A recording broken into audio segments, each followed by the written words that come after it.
Bonjour, bien-aimés dans le Seigneur, que la grâce de Dieu demeure avec chacun d'entre nous. Au nom de Jésus, merci, c'est venant. En cet temps de la fin, où nous préparons l'avènement de notre Seigneur Jésus et l'enlèvement des vrais enfants de Dieu, nous exhortons les bien-aimés à travers le monde entier à s'armer de la connaissance de la vérité de la parole de Dieu.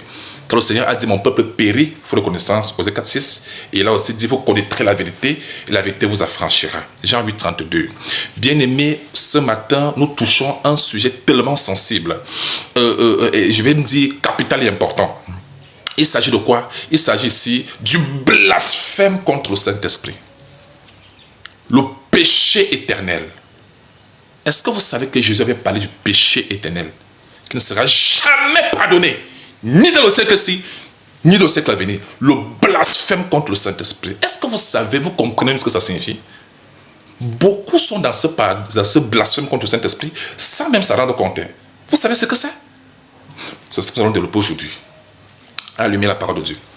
Pour vous donner d'abord le point, un aperçu de ce qu'il s'agit du principe et nous allons développer, c'est qu'en réalité, le blasphème contre le Saint-Esprit, vous savez qui est le Saint-Esprit? Le Saint-Esprit, c'est Dieu lui-même. Parce que Dieu est esprit, avec grand E, Jean 4, verset 24. Et Dieu est aussi saint. C'est pourquoi on l'appelle Saint-Esprit, faisant référence à Dieu lui-même, ou l'Esprit de Dieu lui-même. C'est toujours Dieu lui-même. Ce Saint-Esprit qui est Dieu est donc venu dans ce monde en la personne de Jésus. Il est venu dans ce monde dans un corps d'homme, en la personne de Jésus, pour sauver l'humanité. Voilà pourquoi la Bible affirme que Jésus-Christ a été conçu du Saint-Esprit. Donc le Saint-Esprit est entré dans les entrailles de Marie et s'est fait un corps et est entré dans ce monde pour sauver l'humanité. D'où la divinité de Jésus, d'où la définition du terme fils de Dieu. Fils de Dieu au contexte biblique ne signifie pas le petit de Dieu. Non, signifie Dieu venu en homme pour sauver l'humanité. Voilà la définition biblique du terme fils de Dieu. Pour que ce que Dieu avait annoncé dans Ésaïe 34, verset 5, cette prophétie est accomplie, qu'il viendra lui-même et vous sauvera. Le Seigneur est arrivé comme il avait annoncé et il est venu dans ce monde et il a sauvé l'humanité tel qu'il avait programmé. Amen. Tel qu'il avait annoncé par les prophètes. Amen. Donc, ne pas reconnaître donc la divinité de Jésus-Christ, c'est donc blasphémer contre le Saint-Esprit qui a pris soin de se faire un corps et entrer le monde. Ne pas reconnaître cela, ne pas croire en cela, ne pas croire en cela, cela est considéré donc comme un blasphème contre le Saint-Esprit. C'est ça dans le blasphème contre le Saint-Esprit. Et c'est un péché qui ne sera jamais pardonné. Amen. À tous ceux qui ne croient pas la divinité de Jésus à travers le monde, vous êtes dans un blasphème. Vous blasphémez le Saint-Esprit, qui est Dieu lui-même, qui est devenu un homme pour sauver l'humanité, tel que la parole de Dieu le démontre à tous les niveaux. Amen. À ceux qui doutent encore sur la divinité de Jésus-Christ, nous avons fait plusieurs vidéos pour le démontrer à la lumière de la parole de Dieu. Vous irez écouter cela. Mais continuons avec le sujet que nous avons. Amen. Bien-aimés, pour vous mettre dans le contexte, nous passons au développement. Donc, Matthieu chapitre 12, vous lirez du verset 22 au verset 32. Il s'agit ici de Jésus qui a porté la parole et qui chassait les démons en un lieu. Les pharisiens, animés l'esprit de jalousie, se sont approchés et ont fait cette déclaration. Ça, c'est Matthieu 12, verset 24. Écoutons la déclaration des pharisiens. Les pharisiens, ayant entendu cela dire, cet homme ne chasse les démons que par Béelzébul, prince des démons. Ils ont ainsi insulté l'esprit qui habitait Jésus. Vous savez, ton esprit et ton corps, ça ne fait pas de toi deux personnes, c'est toujours toi-même. Quelqu'un peut m'insulter ton corps, c'est une chose. Mais insulter ton esprit, c'est que tu es. Mais ça, c'est terminé, ça, c'est fini avec toi une seule fois. Vous comprenez? Et ces gens ont dit que Jésus-Christ avait un esprit de Béelzébul, par lequel chassait les démons. C'est suite donc à cette déclaration des pharisiens que Jésus va donc parler, va donc mettre les hommes en garde contre le blasphème contre le Saint-Esprit. Vous comprenez maintenant? Ça, c'est le contexte. Nous lisons. Verset 30, Jésus dit, celui qui n'est pas avec moi est contre moi, celui qui ne rassemble pas avec moi disperse. Le verset 31. C'est pourquoi je vous dis, tout péché et tout blasphème sera pardonné aux hommes, mais le blasphème contre le Saint-Esprit ne sera point pardonné. Quiconque parlera contre le Fils de l'homme, il lui sera pardonné. Parler contre Jésus, C'est-à-dire, il était gros, il était ceci, il était noir, qu'importe. Vous pouvez dire ce que vous pensez. Dans l'ignorance, il n'y a pas de problème. Même quand la Bible ne révèle pas comment il était réellement sur le plan physique, les gens peuvent blasphémer à ce niveau-là. Il n'y a pas de problème. Dieu peut pardonner. Mais il dit ici que, mais quiconque parlera contre le Saint-Esprit qui habite en Jésus, l'Esprit qui est en lui. C'était pour avertir les pharisiens qui disaient qu'il était habité par l'esprit de Bézébul. Il dit, quiconque parlera contre le Saint-Esprit, il dit, il ne lui sera pardonné ni dans le siècle, ni dans ce siècle-ci, ni le siècle à venir. Marc a encore mis cette déclaration du Seigneur Jésus-Christ à une meilleure façon. Marc a encore bien expliqué ça, bien présenté ça. Écoutons Jésus-Christ dans le récit de Marc, chapitre 3, versets 28 et 29, il est écrit. Jésus parle. Je vous le dis en vérité, tous les péchés seront pardonnés aux fils des hommes et les blasphèmes qu'ils auront proférés. Mais quiconque blasphémera contre le Saint-Esprit n'obtiendra jamais le pardon et il est coupable d'un péché éternel. Beaucoup sont coupables. Plusieurs. Le mot là même pas mot. Bon. Beaucoup de personnes, plusieurs personnes sont coupables de ce péché éternel sans s'en rendre compte. Tous les autres péchés peuvent être pardonnés, mais le péché-ci, c'est un péché qui ne sera jamais pardonné. C'est un péché d'une condamnation dont la condamnation est éternelle. Ah oui. Dieu parle même d'un péché qu'il ne faut même pas prier. Dans 1 Jean 5, le verset 17, le verset 16. Il dit qu'il y a un péché qui mène à la mort, il y a un péché qui mène pas à la mort. Mais pour le péché qui mène pas à la mort, le péché qui mène à la mort, qui est le blasphème ici, il dit de ne même pas prier pour ça. Allez lire 1 Jean sur le verset 16. Il dit, je ne parle même pas du péché qui mène à la mort, ne priez même pas pour ça. Amen. C'est pas de ce... Le péché là, c'est grave. Ne pas reconnaître la divinité de Jésus. Mais ça, c'est... Tout ce qu'on fait, les prières, les jeûnes, les parler en langue, les prophéties, toutes ces choses ne servent à rien. Les neuvaines, les jeûnes. Tant qu'on est coupable du péché éternel, c'est la perdition éternelle. Il n'y a rien à faire. C'est la mort éternelle. La condamnation éternelle. Amen. Donc, mes bien-aimés, avant de continuer les affaires de Dieu, arrangez-vous d'abord, rassurez-vous d'abord que vous n'êtes pas dans le péché éternel, dans le blasphème contre le Saint-Esprit. Ah oui. C'est de ça qu'il s'agit. Beaucoup diront, moi je prophétise, je parle la langue, je chasse les démons, et ainsi de suite. Ça veut dire que je suis avec le Seigneur. Vous savez ce que Jésus a dit à ce sujet?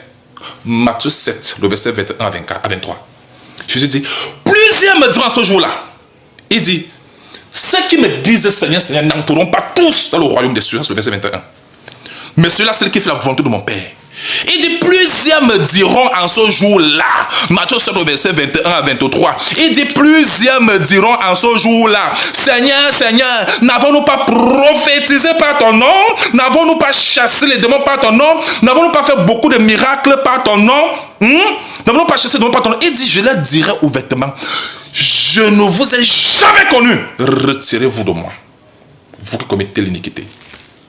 Pourquoi que c'est parce que les gens parlent la langue, ça veut dire que c'est forcément Dieu? Non, tout le parle la langue, venez par Dieu, il parle la langue la plus parfaite. C'est tant que quelqu'un est dans un péché éternel, tout ce qu'il fait là, ça ne compte pas devant Dieu. Jusqu'à ce qu'il sorte du péché éternel. Est-ce que vous savez ce que Jésus a dit lui-même de sa propre bouche? Jean 8, verset 24. Jésus a dit, c'est pourquoi je vous ai dit, vous mourrez dans vos péchés. Si vous ne croyez pas ce que je suis, pas ce qu'il a fait, pas les miracles, mais ce que je suis, ce qu'il est, il dit, vous mourrez dans vos péchés. Quiconque ne croit pas qui est réellement Jésus, pas ce que ça fait, mais ce qu'il est réellement. Il est le grand Dieu des cieux manifesté en chair. L'Esprit de Dieu devenu homme. Voilà pourquoi il est né de la vertu du Saint-Esprit. Qu'est-ce que ça veut dire à Marie? Là, j'avais dit à Marie, le Saint-Esprit viendra sur toi. Voilà Dieu. La puissance du Très-Haut, c'est le Très-Haut, c'est le Saint-Esprit, le Très-Haut, c'est lui-là. Te couvrira de son nom. C'est pourquoi le Saint-Enfant qui naîtra de toi sera appelé Fils de Dieu. Ton Fils de Dieu, c'est le Saint-Esprit, le Dieu très haut là, manifesté en chair, devenu homme pour sauver l'humanité. Celui qui sauvera son peuple de ses péchés, montrant que c'est Dieu lui-même qui est venu. Voilà pourquoi on l'appelle dans Matthieu 11, verset 23, que Dieu lui-même avec nous. Emmanuel, Dieu, pas petit, des grands dieux des cieux manifestés en chair. Le voilà. Et les gens ne croient pas ça. Vous savez ce que Dieu a dit dans 2 Jean 1, verset 7? Il a dit quiconque ne confesse pas que Jésus-Christ est venu en chair, c'est l'antéchrist. Dieu est venu en chair, il est venu en chair. Lisez 1 Timothée 3, verset 16. Amen. C'est pas la blague, c'est pas un jeu. Même les Juifs savaient que fils de Dieu signifie Dieu devenu homme, l'égal de Dieu. L'égal à Dieu, l'égal de Dieu. C'est écrit dans Jean chapitre, allez les Jean 5, le verset 17 et 18. Ah oui, et même il le savait. Voilà pourquoi on l'a tué à cause de ça. Parce que il dit que toi, comment toi, homme, tu te fais Dieu? Toi, homme, tu te fais Dieu dans Jean 10. Il dit comment toi, homme, tu te fais Dieu? C'est ça, c'est le fils de Dieu. Alors qu'il ne savait pas qu'en réalité, Dieu s'était véritablement fait homme pour sauver l'humanité. Et beaucoup aujourd'hui continuent à nier ça. C'est ça le blasphème contre le Saint-Esprit, dont les gens doivent se repentir très sincèrement et très rapidement avant de périr. Sinon, il n'y aura jamais de pardon. Ni dans le siècle-ci, ni au siècle à venir, même au jour du jugement, même dans l'éternité. C'est ça donc la mort éternelle. C'est ça le véritable péché. La perdition éternelle. La condamnation éternelle. Est-ce que c'est clair? Amen. Alors pour finir, nous lisons 1 Jean chapitre 5, verset 20. Nous lisons la version Semeur. Il est écrit. Mais nous savons aussi que le Fils de Dieu est venu et qu'il nous a donné l'intelligence pour que nous connaissions le Dieu véritable. Ainsi nous appartenons au Dieu véritable par notre union à son Fils Jésus-Christ. Ce Fils, mon Dieu, ce Fils est lui-même le Dieu véritable et la vie éternelle. Donc le Dieu véritable et la vie éternelle, c'est lui qui est venu sur la terre en tant que Fils de Dieu pour sauver l'humanité. Tous ceux qui ne croient pas en cela sont dans un blasphème contre le Saint-Esprit. Et ça ne leur sera jamais pardonné, ni dans le siècle-ci, ni dans le siècle à venir. Prenez conscience, réveillez-vous, enfants de Dieu. Est-ce que c'est clair? Je pleure tous ceux-là qui ne connaissent, qui ne croient pas dans l'entrée de Jésus, qui ne croient pas dans la divinité de Jésus. C'est comme insulter l'esprit qui est en lui, qui est Dieu lui-même. Il a dit, quand on lui a posé la question dans Jean 14, montre-nous le Père, cela ne suffit. Il a dit à ses disciples dans Jean 14, vous allez lire, que maintenant vous connaissez le Père et vous l'avez déjà vu. Il a dit à ses disciples que vous avez déjà vu le Père. Jean 14, allez lire, c'est clair. Il a dit à ses disciples que vous avez déjà vu le Père et vous le connaissez. C'est là où Philippe dit, mais montre-nous le Père, ça nous suffit. Il dit, mais il y a si longtemps que je suis avec vous. Tu ne m'as pas connu, Philippe? Celui qui m'a vu a vu le Père, n'a pas dit que celui qui m'a vu verra. Non, celui qui m'a vu a vu le Père. Venez à moi. Vous tous qui êtes fatigués, je vous donnerai du repos. Mais bien aimé le Seigneur, à tous ceux-là qui rejettent encore la divinité de Jésus, ils sont dans un péché éternel. Repentons-nous tant qu'il est encore temps. Car après la mort, ça sera terminé. À tous ceux-là qui vous empêchent de reconnaître la divinité de Jésus-Christ, est-ce que vous savez que toutes ces personnes qui vous induisent en erreur vous abandonneront tous devant la tombe? Ah oui? Toutes ces personnes aujourd'hui là, qui nous empêchent de reconnaître la vérité, qui nous induisent en erreur, qui nous disent que non, ce n'est pas vrai, c'est pas vrai. Toutes ces personnes nous abandonneront devant la tombe. Ils continueront la vie. Qu'en sera-t-il de nous, de notre âme? Alors qu'étant encore sur la terre, nous refusons la divinité de Jésus. Nous refusons le seul qui peut nous donner la vie éternelle, qui est le véritable Dieu de la vie éternelle. Nous le refusons, mais nous parlons donc à quel Dieu? Nous servons quel Dieu? Beaucoup croient servir le véritable Dieu, alors qu'ils ne servent même pas le véritable Dieu. Voilà pourquoi on précise bien que c'est le seul Fils qui est le Dieu véritable de la vie éternelle. Donc tout ce que vous faites, que nous faisons pour Dieu, vous faites pour Dieu, mes bien-aimés. Rassurez que vous allez vous adresser au véritable Dieu, et non à notre Dieu. Ah oui? Rassurez-vous que vous allez vous adresser au véritable Dieu. Parce que ce Fils est lui-même le Dieu véritable de la vie éternelle. Il n'y a pas de Dieu. C'est lui le seul et véritable grand Dieu des cieux, manifesté en chair. Tout ce que tu as fait pour Dieu avant, tu t'adresses à quel Dieu? Dieu, c'est un titre. De nom ton Dieu, là, c'est qui? La Bible affirme que c'est ce Fils-là qui est Jésus.